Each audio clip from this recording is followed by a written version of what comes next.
Bom, boa noite a todos. Meu nome é Valério Arcari, eu tenho 55 anos. Creio que uma apresentação inicial se justifica. Sempre todo o discurso ele fica mais claro quando o sujeito que apresenta o discurso se posiciona. Então, uma breve apresentação. Na esquerda, na esquerda brasileira, nós tivemos ativistas, militantes com trajetórias as mais diferentes. E essas trajetórias marcam o olhar que cada um tem sobre a realidade brasileira e sobre a própria esquerda. Alguns dos militantes mais destacados da esquerda brasileira foram intelectuais profissionais. Outros foram homens de ação, homens e mulheres de ação. Outros foram líderes que nasceram dos movimentos sociais. São posicionamentos diferentes diante da sociedade. Intelectuais profissionais tiveram um papel importante na história da esquerda brasileira. Nós podemos dizer que, por exemplo, Florestan foi um intelectual profissional. Ao mesmo tempo foi um intelectual socialista. Vários dos que me precederam nesta série foram intelectuais profissionais. Paul Singer é um intelectual profissional. Chico de Oliveira é um intelectual profissional. Plínio de Arruda Sampaio Júnior é um intelectual profissional. Já João Pedro Stedley é um dirigente de um movimento social. É também um intelectual, mas é um intelectual das classes populares. É um posicionamento diferente dos intelectuais profissionais. É um homem de ação, é um organizador de movimentos sociais. E existiram na nossa história muitos líderes que nasceram das classes populares, que não tiveram a oportunidade de uma educação, do treinamento profissional que uma educação universitária traz. Então, o meu lugar nesta história, eu sou um filho das classes médias, a minha família, por parte de mãe e por parte de pai, pertencem às classes médias. As classes médias que ascenderam socialmente nos anos 50, num Brasil que crescia, que se urbanizava, que se industrializava. A família dos meus pais é uma família italiana que migrou para o Brasil no final do século XIX e estabeleceram-se no Vale do Itajaí, portanto, uma família catarinense. Meu pai era catarinense, depois fixou-se no Rio de Janeiro. A minha mãe vem de uma família, a família Montarroz, cujas raízes remotas remetem ao século XIX. O meu bisavô foi um dos líderes militares da Revolução Republicana e era muito próximo de Floriano Peixoto. Ele era maranhense e ganhou uma sinecura do Floriano durante a presidência e foi nomeado adido militar do Brasil na Embaixada em Paris. E isso iniciou uma relação dos Montarroz com Itamaraty, já tinha uma relação com as Forças Armadas que se manteve. Vários Montarroz foram generais e coronéis do Exército. Enfim, meu tio-avô foi general, meu tio foi coronel do Exército, e a minha mãe foi oficial de chancelaria do Itamaraty. O meu pai foi expulso de casa aos 15 anos e foi marinheiro. Ligou-se à esquerda na Marinha nos anos 30. Um encontro insólito uniu os Arcares aos Montarroz num baile em homenagem ao rei da Suécia, no Automóvel Clube do Rio de Janeiro, no final da Segunda Guerra Mundial. Meu pai morava na Lapa e tinha abandonado a Marinha e tinha se especializado durante os 15 anos que viveu na Marinha no jogo de pôquer de cartas, uma especialidade especialmente muito popular no Brasil desde então, chama-se stick poker. E morava na Lapa. E, portanto, era um malandro da Lapa, basicamente, um jogador de cartas profissional que estava no baile porque os cozinheiros e os garçons eram galegos que tinham fugido da Espanha durante a Guerra Civil, como meu pai eram anarquistas, socialistas e comunistas, e moravam na mesma hospedaria. Meu pai tinha boa apresentação, ou seja, no Brasil significa que era eurodescendência, vestia-se bem e entrou no baile para se divertir. Quis o destino, ou seja, quis a deusa da fortuna que os dois se namorassem. Naturalmente, meu pai mentiu para minha mãe, que vinha de uma família, vamos dizer, pequena burguesa, decadente. E mentiu e disse que era oficial da Força Aérea. Naturalmente, a minha mãe era uma mulher inteligente. No dia seguinte, ligou para a Força Aérea para confirmar se era oficial da Força Aérea. Namoraram nos 6 meses seguintes e só depois de 6 meses ele admitiu com franqueza que, além de jogador profissional, tinha também hábitos de mentiroso profissional. E que ela provavelmente não ia querer casar com ele. Esse era o Brasil dos anos 50. E a minha mãe disse: não, eu sei que você é meio vagabundo, mas não tem problema. Eu gosto de você assim mesmo. E os dois então uniram-se e ela conseguiu que alguém no Ministério assinasse um papel. E meu pai entrou na Polícia Federal, porque ele tinha um certo talento para o uso de armas. E meu pai fez parte do esquema militar, portanto, do que foi o período varguista, Jango. E depois foi preso. E a minha mãe foi convidada, com o golpe de 64, a escolher entre uma sala em Brasília, muito longe do Rio de Janeiro, e com a garantia de que a sala não teria uma janela, ou algum posto no exterior. A carreira dela tinha se encerrado. Em 1964, ela era secretária do Santiago Dantas e tinha acesso, portanto, ao sigilo de Estado. E as relações do meu pai com o ISEB, com o Partido Comunista Brasileiro, eram, embora simpatizantes, meu pai nunca teve uma militância organizada, mas, enfim, tinha um engajamento com o governo. O certo é que isso permitiu que eu tivesse uma educação fora do Brasil, favoreceu que eu tivesse tido um aprendizado de línguas muito precoce, pela tradição da família da minha mãe. Era obrigatório aprender vários idiomas desde muito cedo. E eu fui, portanto, fiz meus estudos secundários todos. Eu saí antes de terminar o primário do Brasil, eu permaneci 12 anos fora. Eu fiz os estudos secundários em Lisboa. O salazarismo era um dos piores destinos da diplomacia brasileira. Lisboa foi o destino que sobrou para minha mãe. Culturalmente, era mais ou menos uma viagem no espaço e no tempo, chegar em Lisboa em 66, quando nós chegamos. E depois, em 74, digamos, no 25 de abril, iniciou a minha vida adulta.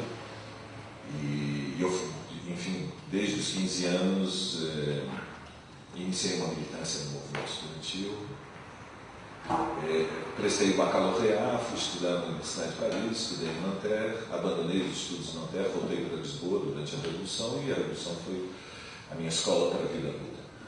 Eu tenho uma forte relação com a esquerda portuguesa, até hoje, que eu cultivo. E em 78 eu voltei sozinho para o Brasil, a minha família não. Meu irmão voltou há 3 anos atrás, a minha mãe voltou na compulsória aos 65 anos. Eu voltei sozinho com 20 anos. Eu terminei meus estudos universitários no Brasil, sou o primeiro da minha família que terminou estudos universitários. E, portanto, o meu posicionamento, digamos, de alguém que teve um treinamento como intelectual profissional, mas alguém que também se iniciou a sua educação política muito cedo nos círculos da esquerda operária e socialista. Como muitos da minha geração, o meu primeiro vínculo foi com um marxismo mais esquemático, muito jovem. Eu me liguei ao que era o maoísmo, uma febre que o marxismo europeu teve no início dos anos 70, mas muito rapidamente a minha condição híbrida, digamos assim, né? Semi-brasileiro, influência italiana pela origem do meu pai, educado em Portugal, um lado francófono muito forte pela tradição dos montarroios da minha mãe, o internacionalismo teve um forte apelo e muito jovem eu me uni à Quarta Internacional. Em 78, quando ocorreram as prisões da Convergência, a Convergência tinha relações com a Quarta Internacional, era um núcleo muito embrionário, mas já tinha relações com a Quarta Internacional, e foi feita a sugestão de que os brasileiros no exterior que tivessem a possibilidade retornassem. E eu me ofereci como voluntário e cheguei ao Brasil em agosto de 78.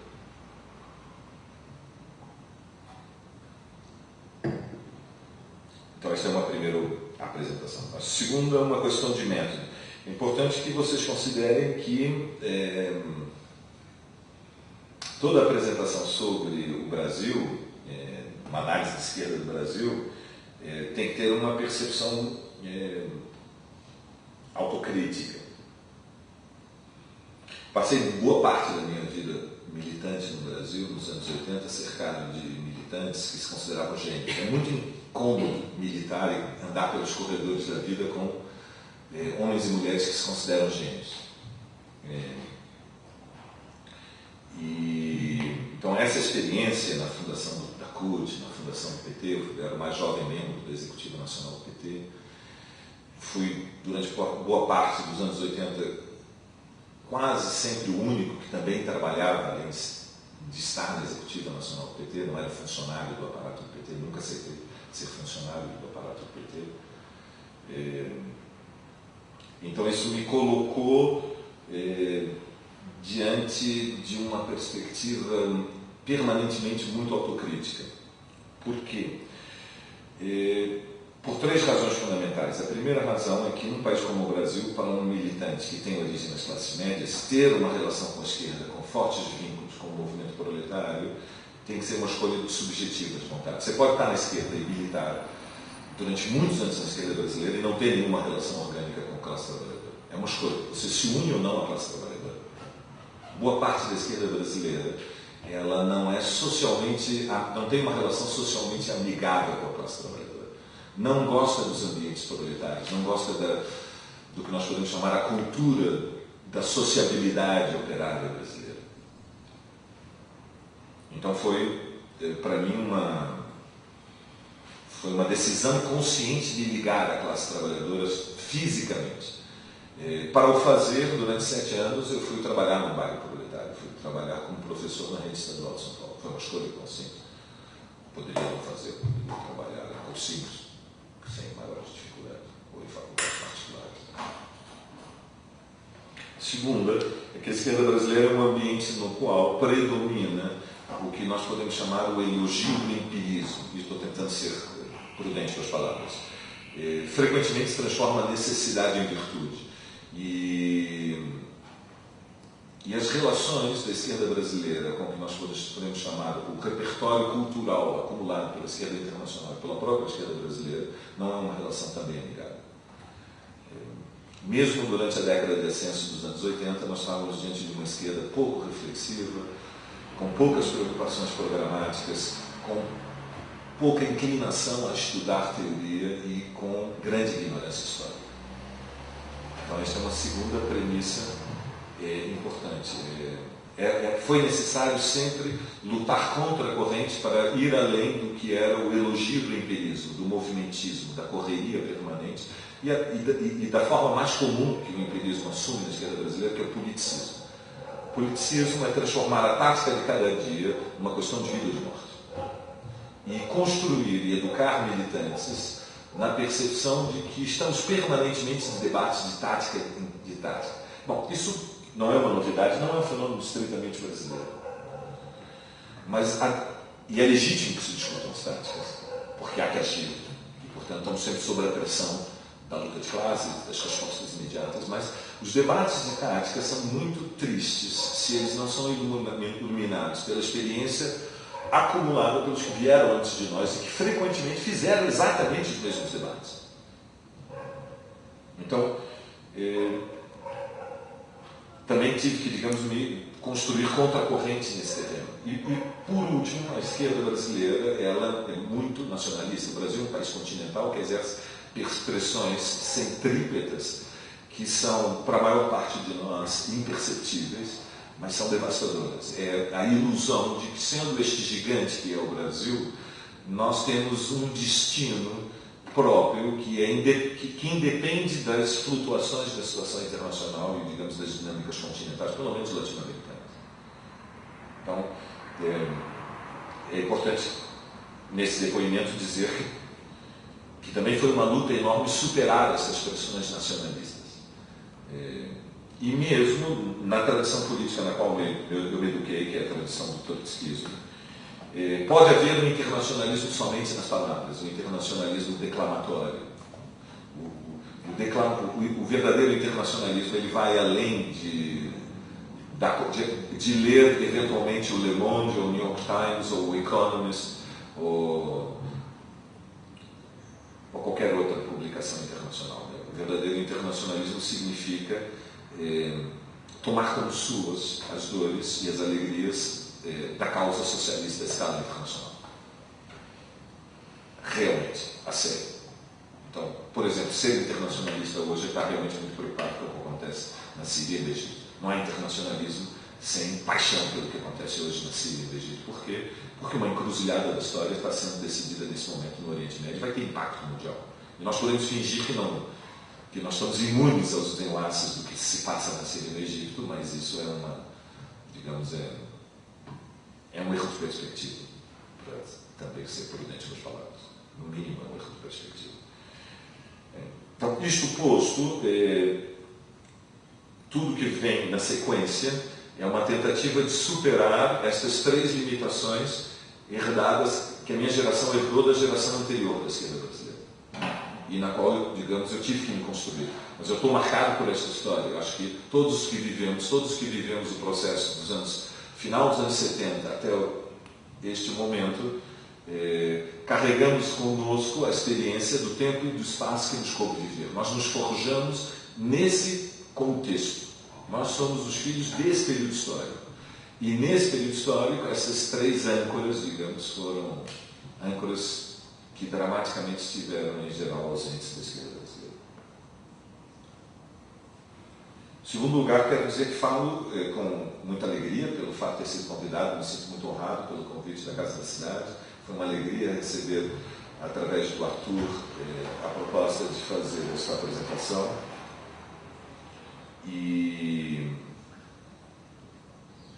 Então, eu vou começar elencando os grandes erros políticos, né, que eu hoje tenho clareza que cometi ao longo destes 30 anos. Não vou falar dos acertos, vou deixar para falar depois dos acertos. Vou fazer uma lista de erros e vou tentar contextualizar estes erros no debate que se fazia em cada momento. Né? E através desta história dos erros teóricos, dos erros políticos, talvez fique mais claro o enquadramento geral. É uma intervenção, portanto, um pouco diferente daquelas que me precederam, eu as assisti através das gravações. Nesse sentido. Porque eu não posso escapar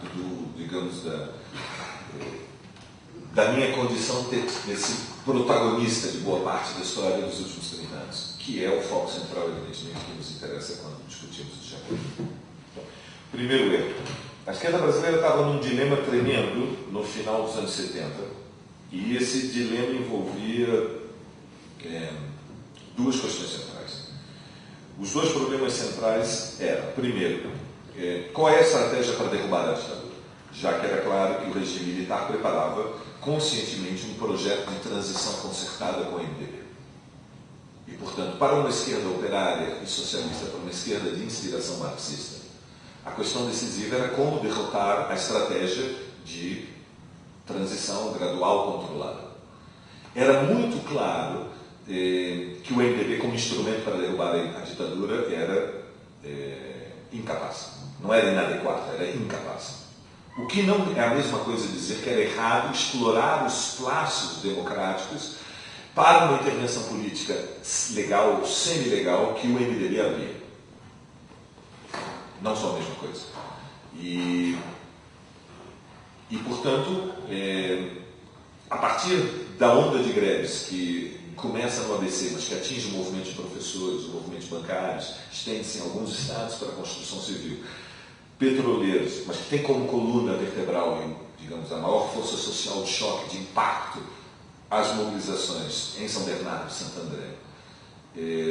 A questão política central era como construir novos instrumentos de luta que pudessem romper o regime de de dois partidos, de bipartidarismo, que a ditadura tinha tolerado, e construiu um instrumento de classe independente.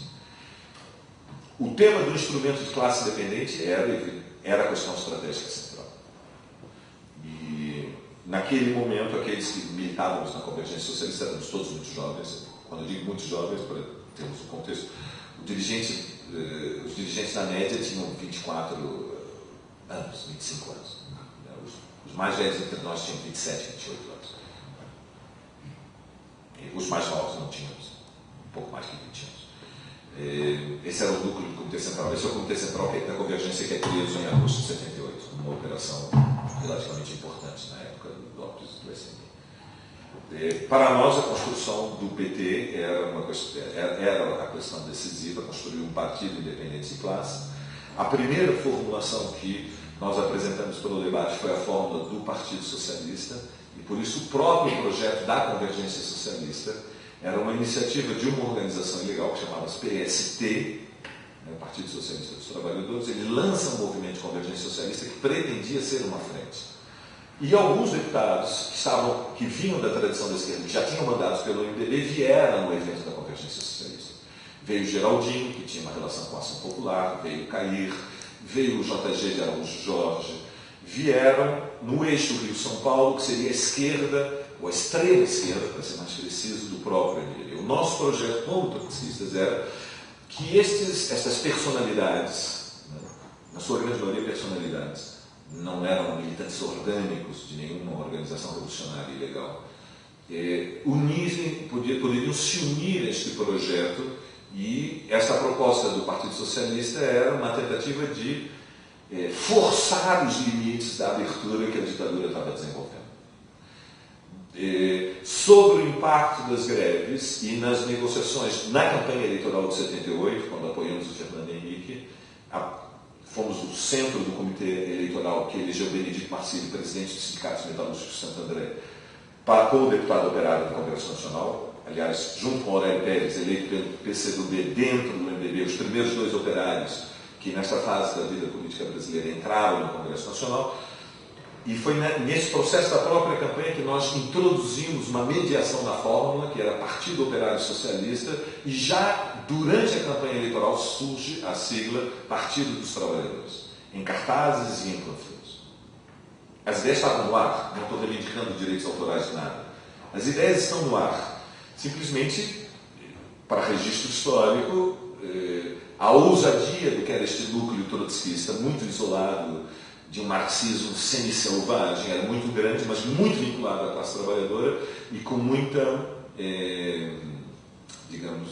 habilidade política. Então surge a fórmula do PT, não por acaso em janeiro de 79, é uma iniciativa de José Maria de Almeida, no Congresso dos Metalúrgicos do Estado de São Paulo, apresentar a tese pela fundação de um Partido dos Trabalhadores, que deliciosamente é aprovada, apesar do Arnaldo Gonçalves, que era o presidente dos Metalúrgicos de Santos e que era orgânico do Partido Comunista, e que era de longe o quadro político mais experiente que estava presente no Congresso dos Metalúrgicos, que foi feito na cidade de Lins, ter tentado durante todo o Congresso sabotar, né? Mas a iniciativa do Zé Maria, a pressão do Marcílio, a simpatia do Enos Zamorina, que era o presidente dos Metalúrgicos de Osasco, e finalmente o gesto do Lula de concordar com o projeto, se aprova a tese no Congresso Sindical de fundar o PT. A fórmula inglesa clássica, os sindicatos tomam a iniciativa de formar o Labour Party.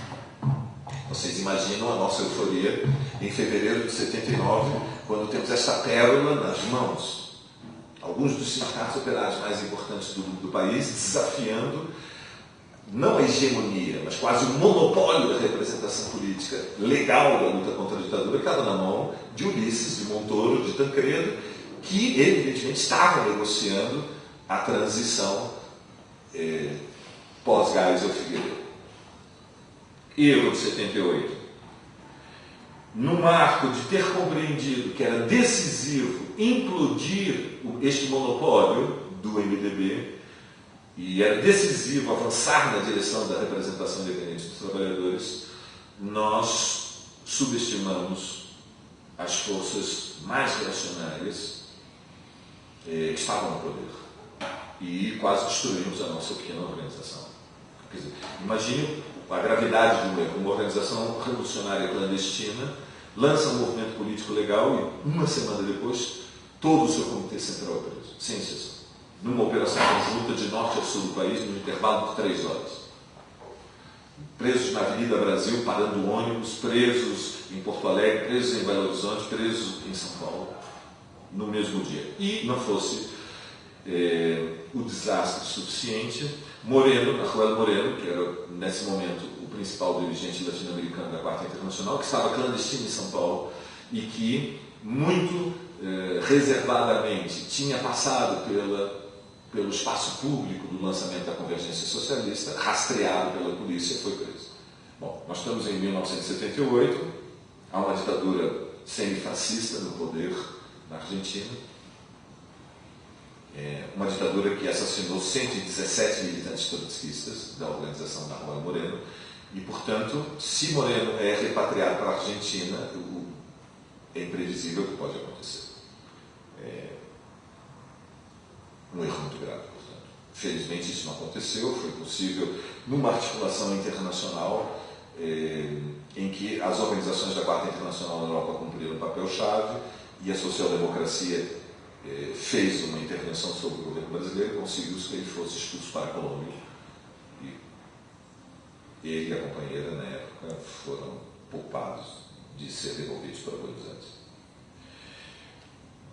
Um primeiro erro que demonstrava uma das tendências muito presentes na história da esquerda brasileira que nós herdamos e provavelmente fomos pouco reflexivos na época sobre o significado desse erro. Uma tendência à superficialidade. É um traço que acompanha a esquerda brasileira. O que é a superficialidade? A superficialidade é apostar num plano, num projeto, sem considerar todas as consequências, todos os movimentos que todos os protagonistas políticos e sociais na tua classe vão fazer. Você faz um gesto que produz reações. A superficialidade é a ligeireza. Ela tem sempre uma dimensão de certa irresponsabilidade. Ela expressa um traço que é, digamos, complexo. A esquerda brasileira ela tem uma permanente renovação juvenil. Ela predominantemente foi construída por líderes muito jovens. Por quê?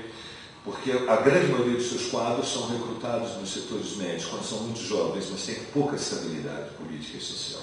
E, portanto, para cada 10 militantes que vivem um período de intensa militância e que ganham uma certa experiência, em cada 10, você tem 2 ou 3 que permanecem depois de 15, de 20, 25, de 30, 35 anos. Não há continuidade. Há uma permanente renovação juvenil. Esta é a força, mas também é a fraqueza da esquerda brasileira. Esta vitalidade da permanente renovação, que saem das fileiras da classe trabalhadora, dos setores médios, plebeus, permanentemente novas gerações, um novo material humano. Mas há uma permanente quebra. É uma esquerda instável. Ao ser muito jovem, ao ser instável, tende à ousadia, mas tende também para a aventura, tem traços da aventura. E ao cometermos erros de 78, nós não fizemos nada muito diferente do que fez a esquerda da geração imediatamente anterior, de 67, 69, que se lançou na luta armada. Nós não nos lançamos na luta armada, mas o mecanismo ideológico que nos levou à aventura de uma saída para a legalidade, sem considerar todas as mediações que seriam necessárias, era a expressão da nossa ousadia, mas ao mesmo tempo do grau de juvenilidade, de aventureirismo, de responsabilidade. Eventualmente, alguma daqueles camaradas poderiam ter morrido. Não morreu, mas Herzog morreu 3 anos antes. O MEC teve... Zé Maria tinha sido preso com Brambila em 77, deixaram Brambila surdo, deixaram Márcia estéril. Santo Dias veio a ser morto ainda antes do final desta década. Então, os erros têm consequências dramáticas, muito graves. Este problema que se reflete nos nossos erros, que se expressou na aventura, que foi, evidentemente, no contexto histórico, o heroísmo, né, a valentia, enfim, a coragem dos que pegaram armas para lutar pela ditadura, mas olhando, digamos, uma perspectiva histórica, é evidente um projeto político que já nasceu condenado ao fracasso. Toda a tentativa de mimetizar a experiência cubana no Brasil no final dos anos 60 era delirante, era um projeto completamente politicamente equivocado. De novo, vou ser prudente com a palavra, eu tenho uma certa tendência, como observarão, a utilizar, a adjetivar o que é muito pedagógico, porque os adjetivos deixam as ideias claras, mas às vezes é mal interpretado. Já tinha ocorrido, antes de 68, processos semelhantes a estes, né, que tinham traços de forte aventureirismo, forte subestimação das forças do inimigo, vou dizer assim. Segundo erro dramático foi que, em 79, com a vitória que significou a legitimação da proposta da construção do PT no Congresso de Linz, os militantes da Convergência Socialista se lançam entusiasticamente na construção do movimento pró-PT e tinham uma certa centralidade no projeto, por isso ficaram responsáveis pela redação da Carta de Princípios. Mas, nesse processo, movidos, né, pelo seu entusiasmo, foram um pouco além. E começaram a trabalhar com a hipótese de que os parceiros no projeto para a construção de um Labour, de um partido operário independente, de um partido de trabalhadores, alguma fórmula semelhante a essa, poderiam ser parceiros também para um projeto estrategicamente mais ambicioso, para um projeto marxista revolucionário. E, portanto, não ocorreu melhor ideia, imaginem nós, na sua juventude, do que oferecer cursos marxistas para os dirigentes sindicais. Então, nós oferecemos cursos marxistas para o Jacob Ittar, que era dos petroleiros em Campinas, cursos marxistas para o Olívio Dutra, cursos marxistas para o Enos Amorina, para o Benedito Marcílio, e para todos os principais dirigentes sindicais que estavam na frente. E oferecemos e fizemos vários destes cursos. O mais incrível não é que nós oferecemos, é que eles aceitaram.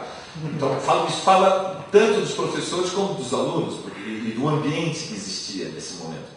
Hoje, evidentemente, nós podemos ter uma...